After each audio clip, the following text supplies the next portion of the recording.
Hello everyone, welcome back to Manassu Kannada vlogs. ಜನವರಿ 25ನೇ ತಾರೀಕು ಭಾನುವಾರದಂದು ಈ ಬಾರಿ ರಥಸಪ್ತಮಿ ಬಂದಿದೆ.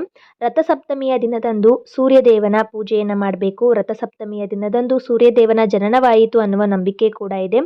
ಆ ದಿನದಂದು ಸೂರ್ಯದೇವನು ಭೂಮಿಗೆ ತನ್ನ 7 ಕುದುರೆಯ ರಥದಲ್ಲಿ ಬಂದು ಸಂಚಾರ ಮಾಡುತ್ತಾನೆ ಅನ್ನುವ ಒಂದು ನಂಬಿಕೆ ಕೂಡ ಇದೆ. ಹಾಗಾಗಿ ಸೂರ್ಯದೇವರ ಪೂಜೆಯನ್ನು ಮಾಡಬೇಕು.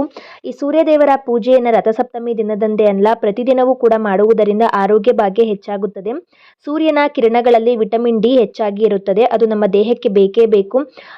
ನಮ್ಮ ದೇಹದಲ್ಲಿ ಇರುವಂಥ ರೋಗಾಣುಗಳನ್ನು ನಾಶಪಡಿಸಿ ನಮ್ಮಲ್ಲಿ ರೋಗ ನಿರೋಧಕ ಶಕ್ತಿಯನ್ನು ಸೂರ್ಯನ ಕಿರಣಗಳು ಹೆಚ್ಚು ಮಾಡುತ್ತವೆ.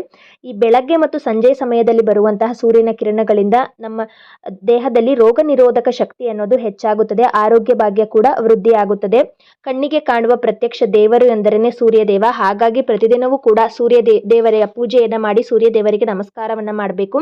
ಈ ರಥಸಪ್ತಮಿಯ ದಿನದಂದು ವಿಶೇಷವಾಗಿ ಸೂರ್ಯದೇವರಿಗೆ ಅರ್ಘ್ಯವನ್ನ ಕೊಡಬೇಕು. ಹಾಗೇನೆ ಆರೋಗ್ಯ ಭಾಗ್ಯಕ್ಕಾಗಿ, ಆಯುಷ್ಯಕ್ಕಾಗಿ, ರೋಗ ನಿರೋಧಕ ಶಕ್ತಿಯ ಹೆಚ್ಚಳಕ್ಕಾಗಿ ನಾವು ಅವತ್ತಿನ ದಿವಸದಂದು ತಪ್ಪದೆ ಎಕ್ಕದ ಎಲೆಯ ಸ್ನಾನವನ್ನ ಮಾಡಬೇಕು. ಈ ರಥಸಪ್ತಮಿಯ ದಿನದಂದು ಯಾವ ರೀತಿಯಾಗಿ ಪೂಜೆಯನ್ನ ಮಾಡಬೇಕು, ಹಾಗೇನೆ ಯಾವ ಒಂದು ಶುಭ ಸಮಯದಲ್ಲಿ ಪೂಜೆಯನ್ನ ಮಾಡಬೇಕು, ಜೊತೆಗೆ ಎಕ್ಕದ ಎಲೆಯ ಸ್ನಾನವನ್ನ ಯಾವ ರೀತಿಯಾಗಿ ಮಾಡಬೇಕು ಅನ್ನುವ ಮಾಹಿತಿಯನ್ನು ಇವತ್ತಿನ ವಿಡಿಯೋದಲ್ಲಿ ತಿಳಿಸ್ತಾ ಇದ್ದೀನಿ. ಈ ಬಾರಿ ಜನವರಿ 25ನೇ ತಾರೀಕು ಭಾನುವಾರದಂದು ರಥಸಪ್ತಮಿ ಬಂದಿದೆ. ಸಪ್ತಮಿಯ ತಿಥಿಯು ಪ್ರಾರಂಭವಾಗುವುದು ಜನವರಿ 25ನೇ ತಾರೀಕು ಭಾನುವಾರ ಬೆಳಗಿನ ಜಾವ 12:39 ಪ್ರಾರಂಭವಾಗಿ ಜನವರಿ 25ನೇ ತಾರೀಕು ಭಾನುವಾರದಂದೇ ರಾತ್ರಿ 11:10 ಮುಕ್ತಾಯವಾಗುತ್ತದೆ. ಪೂರ್ತಿಯಾಗಿ ಆ ದಿನ ಸಪ್ತಮಿ ತಿಥಿ ಇರೋದ್ರಿಂದ ರಥಸಪ್ತಮಿಯನ್ನು ಜನವರಿ 25 ಭಾನುವಾರದಂದೇ ಆಚರಣೆಯನ್ನು ಮಾಡಬೇಕು. ರಥಸಪ್ತಮಿಯ ದಿನದಂದು ಬೆಳಿಗ್ಗೆ ಬೇಗನೆ ಎದ್ದು ಸ್ನಾನವನ್ನ ಮಾಡಬೇಕು. ಸೂರ್ಯ ಉದಯಕ್ಕಿಂತ ಮುಂಚಿತವಾಗಿಯೇ ಎಕ್ಕದ ಎಲೆಯ ಸ್ನಾನವನ್ನ ಮಾಡಬೇಕು. ಹಾಗಾಗಿ ಹಬ್ಬದ ಹಿಂದಿನ ದಿವಸನೇ ನೀವು ಎಕ್ಕದ ಎಲೆಗಳನ್ನ ತಂದು ಇಟ್ಕೊಂಡಿರಿ. 7 ಎಕ್ಕದ ಎಲೆಗಳನ್ನ ತಂದು ಇಟ್ಕೊಂಡಿರಿ. ಹಾಗೆಯೇ ಬೋರೆ ಎಲೆಗಳು ಅಂತ ಸಿಗುತ್ತೆ, ಅದು ಇದ್ರೂ ಓಕೆ, ಇರಲಿಲ್ಲ ಅಂದ್ರೂ ನಡೆಯುತ್ತೆ. 7 ಬೋರೆ ಗಿಡದ ಎಲೆಗಳನ್ನು ಕೂಡ ತಂದು ಇಟ್ಕೊಂಡಿರಿ. ಅದು ಸಿಗಲಿಲ್ಲ ಅಂದರೆ 7 ಎಕ್ಕದ ಎಲೆಗಳನ್ನ ತಂದು ಇಟ್ಕೊಂಡಿರಿ. ಬಿಳಿ ಬಣ್ಣದ ಹೂವುಗಳು ಬಿಡುತ್ತಲ್ಲ, ಅಂತಹ ಎಕ್ಕದ ಎಲೆಗಳನ್ನ ತಂದು ಇಟ್ಕೊಂಡಿರ್ಬೇಕು. 7 ತಂದು ಇಟ್ಕೊಂಡಿರಬೇಕು. ರಥಸಪ್ತಮಿಯ ದಿನದಂದು ಬೆಳಗ್ಗೆ ಬೇಗನೆ ಎದ್ದು, ಅಂದರೆ ಸೂರ್ಯ ಉದಯಕ್ಕಿಂತ ಮುಂಚೆನೇ ಎದ್ದು ಎಕ್ಕದ ಎಲೆಯ ಸ್ನಾನವನ್ನ ಮಾಡಬೇಕು. ಯಾವ ರೀತಿಯಾಗಿ ಮಾಡಬೇಕು ಅಂದರೆ 7 ಎಕ್ಕದ ಎಲೆಗಳನ್ನು ಕೂಡ ನಮ್ಮ ದೇಹದ ಬೇರೆ ಬೇರೆ ಭಾಗಗಳಲ್ಲಿ ಇಟ್ಟುಕೊಂಡು ಸ್ನಾನವನ್ನ ಮಾಡಬೇಕು.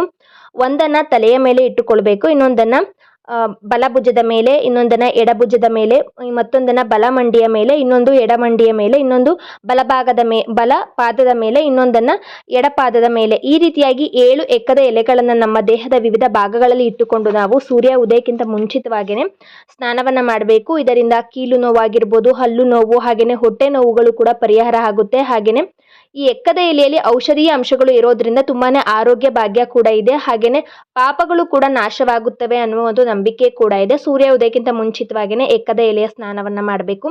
ಸ್ನಾನ ಮುಗಿದ ನಂತರ ನಾವು ಸೂರ್ಯ ಉದಯ ಆದ ನಂತರ ನಾವು ಸೂರ್ಯ ದೇವರಿಗೆ ಅರ್ಘ್ಯವನ್ನ ಕೊಡಬೇಕು. ಸೂರ್ಯೋದಯಕ್ಕಿಂತ ಮುಂಚಿತವಾಗಿಯೇ ಅರ್ಘ್ಯವನ್ನ ಕೊಡಬಾರ್ದು. ಸೂರ್ಯ ಉದಯ ಆದ ನಂತರ ಸೂರ್ಯ ದೇವರಿಗೆ ಅರ್ಘ್ಯವನ್ನ ನೀಡಬೇಕು. ಒಂದು ತಾಮ್ರದ ಚೆಂಬಿನಲ್ಲಿ ಶುದ್ಧವಾದ ನೀರನ್ನ ಹಾಕಿ ಸ್ವಲ್ಪ ಅಕ್ಷತೆ, ಅರಿಶಿನ, ಕುಂಕುಮ, ಹಾಗೆಯೇ ಸ್ವಲ್ಪ ಬಿಡಿ ಹೂಗಳು, ಕೆಂಪು ಬಣ್ಣದಾದರೂ ತುಂಬ ಉತ್ತಮ, ಕೆಂಪು ಬಣ್ಣದ ಬಿಡಿ ಹೂಗಳನ್ನು ಹಾಕಿ ಸೂರ್ಯ ಉದಯ ಆಗ್ತಾನಲ್ಲ, ಪೂರ್ವ ದಿಕ್ಕಿಗೆ ನಾವು ಮುಖ ಮಾಡಿ ನಿಂತುಕೊಂಡು ಆ ತಾಮ್ರದ ಚೆಂಬನ್ನು ನಮ್ಮ 2 ಕೈಗಳಲ್ಲಿ ಹಿಡಿದುಕೊಂಡು ಸೂರ್ಯನಿಗೆ ನಮಸ್ಕಾರವನ್ನ ಮಾಡುತ್ತಾ ನಾವು ಆ ನೀರನ್ನು ಕೆಳಗೆ ಬಿಡಬೇಕು. ಈ ರೀತಿಯಾಗಿ ಮಾಡಿದಾಗ ಸೂರ್ಯನಿಗೆ ಅರ್ಘ್ಯ ನೀಡಿದ ಹಾಗೆ ಆಗುತ್ತೆ. ಸೂರ್ಯನಿಗೆ ಅರ್ಘ್ಯವನ್ನು ನೀಡಿದ ನಂತರ ಮನೆಯೊಳಗೆ ನೀವು ಸೂರ್ಯ ದೇವರಿಗೆ ಪೂಜೆಯನ್ನು ಸಲ್ಲಿಸಬೇಕು. ನಿಮ್ಮಲ್ಲಿ ಸೂರ್ಯ ದೇವರ ವಿಗ್ರಹ ಇದ್ದರೆ ಆ ವಿಗ್ರಹಕ್ಕೆ ಹೂಗಳಿಂದ ಅಲಂಕಾರವನ್ನು ಮಾಡಿ ನೈವೇದ್ಯವನ್ನು ಅರ್ಪಿಸಿ ದೀಪವನ್ನು ಹಚ್ಚಿ ಪೂಜೆಯನ್ನು ಮಾಡಿ. ಸಾಮಾನ್ಯವಾಗಿ ಎಲ್ಲರ ಮನೆಯಲ್ಲೂ ಕೂಡ ಸೂರ್ಯ ದೇವರ ವಿಗ್ರಹ ಇರೋಲ್ಲ, ತುಂಬಾನೇ ರೇರು, ಕೆಲವೊಬ್ಬರ ಮನೆಯಲ್ಲಿ ಮಾತ್ರ ಸೂರ್ಯ ದೇವರ ವಿಗ್ರಹ ಇರುವಂಥದ್ದು. ಸೂರ್ಯ ದೇವರ ವಿಗ್ರಹ, ಸೂರ್ಯ ದೇವರ ಫೋಟೋ ಏನೂ ಇಲ್ಲ ಅನ್ನುವವರು ನೀವು ಒಂದು ಟೇಬಲ್ ಅಥವಾ ಮಣೆಯ ಮೇಲೆನೆ ನೀವು ಅಕ್ಕಿ ಹಿಟ್ಟಿನಿಂದ ಸೂರ್ಯದೇವರ ರಂಗೋಲಿಯನ್ನ, ಸೂರ್ಯದೇವರು ರಥದ ಮೇಲೆ ಬರುವಂತ ರಂಗೋಲಿಯನ್ನ ಹಾಕಿ ಅಲ್ಲಿ ನೀವು ಹೂಗಳಿನ ಅಲಂಕಾರವನ್ನ ಮಾಡಿ ಪೂಜೆಯನ್ನ ಮಾಡಬಹುದು. ಮನೆಯ ಹೊರಭಾಗದಲ್ಲೂ ಕೂಡ ತುಳಸಿ ಕಟ್ಟೆನ ಇಟ್ಟಿರ್ತಿರಲ್ಲ, ಅದರ ಮುಂಭಾಗದಲ್ಲೂ ಕೂಡ ಪೂರ್ವ ದಿಕ್ಕಿನಲ್ಲೂ ಕೂಡ ನೀವು ಸೂರ್ಯದೇವರ ರಂಗೋಲಿಯನ್ನ ಹಾಕಿ ಅಲ್ಲಿ ಕೂಡ ನೀವು ಪೂಜೆಯನ್ನ ಮಾಡಬಹುದು. ಇನ್ನು ಯಾವ ನೈವೇದ್ಯವನ್ನು ಅರ್ಪಿಸಬೇಕು ಅಂದರೆ ಗೋಧಿ ಪಾಯಸವನ್ನ ರಥಸಪ್ತಮಿಯ ದಿನದಂದು, ಅದೇ ತುಂಬಾನೇ ಶ್ರೇಷ್ಠವಾದ ಒಂದು ನೈವೇದ್ಯ ಗೋಧಿ ಪಾಯಸ. ರಥಸಪ್ತಮಿಯ ದಿನದಂದು ಗೋಧಿ ಪಾಯಸವನ್ನ ನೈವೇದ್ಯವಾಗಿ ಅರ್ಪಿಸಿ ದೀಪಗಳನ್ನು ಹಚ್ಚಿ ನೀವು ಪೂಜೆಯನ್ನ ಮಾಡಿ. ಹಾಗೆಯೇ ಮರೆಯದೆ ಸೂರ್ಯನ 12 ನಾಮಸ್ಮರಣೆಗಳನ್ನ ಮಾಡಬೇಕು.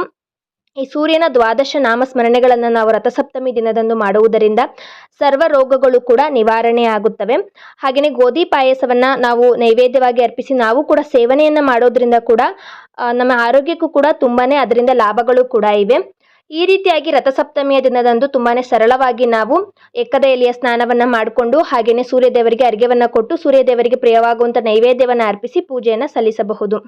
ರಥಸಪ್ತಮಿಯ ದಿನದಂದು ಬೆಳಿಗ್ಗೆನೆ ನೀವು ಸೂರ್ಯ ಉದಯ ಆದ ನಂತರ ಪೂಜೆ ಮಾಡುವುದು ಉತ್ತಮ. ನಾವು ಎಲ್ಲ ಕಡೆ ಕೂಡ ಎಲ್ಲ ಹಬ್ಬಗಳಲ್ಲೂ ಕೂಡ ಬ್ರಹ್ಮ ಮುಹೂರ್ತದಲ್ಲಿ ಪೂಜೆಯನ್ನು ಮಾಡ್ತೀವಿ, ಅಂದರೆ ಸೂರ್ಯ ಉದಯಕ್ಕಿಂತ ಮುಂಚಿತವಾಗಿ ಮಾಡ್ತೀವಿ. ಆದರೆ ರಥಸಪ್ತಮಿಯ ಹಬ್ಬವು ಸೂರ್ಯ ದೇವರ ಹಬ್ಬ ಆಗಿರೋದ್ರಿಂದ ಸೂರ್ಯ ಉದಯ ಆದ ನಂತರ ಸೂರ್ಯ ದೇವರಿಗೆ ಪೂಜೆಯನ್ನು ಮಾಡಬೇಕು. ಆ ದಿನದ ರಾಹುಕಾಲ ಮತ್ತು ಯಮಗಂಡ ಕಾಲದ ಸಮಯವನ್ನು ನೋಡಿಕೊಂಡು ಅವುಗಳನ್ನು ಬಿಟ್ಟು ನೀವು ಉಳಿದ ಸಮಯದಲ್ಲಿ ಬೆಳಗ್ಗೆನೆ ಸೂರ್ಯ ದೇವರಿಗೆ ಪೂಜೆಯನ್ನು ಸಲ್ಲಿಸಿ.